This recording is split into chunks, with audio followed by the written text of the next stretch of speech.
రేపు మనకి భాను సప్తమి, మాఘమాసంలో వచ్చే సప్తమి చాలా విశేషమైన సప్తమి. అది కూడా మనకి ఆదివారం రోజు వస్తుంది. కావున రేపు అందరూ కూడా ఉదయాన్నే సూర్యోదయం మునుపే లేచి మీ యొక్క కాలకృత్యాలు తీర్చుకున్న తర్వాత సూర్యుడి అష్టోత్తర శతనామావళి యొక్క పారాయణం చేసుకోవాల్సిందిగా విజ్ఞప్తి.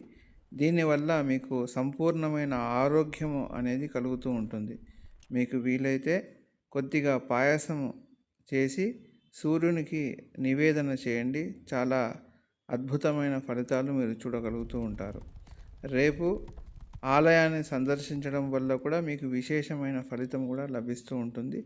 రేపు సూర్యుడి యొక్క శక్తి చాలా ఎక్కువగా ఉంటుంది కాబట్టి రోగ నివారణకి చాలా మంచి రోజు. నదీ స్నానాలు ఇవన్నీ కూడా చాలా విశేషమైన ఫలితాలు ఇస్తూ ఉంటాయి అన్నమాట. కాబట్టి చేసే ప్రయత్నం అయితే చేయండి.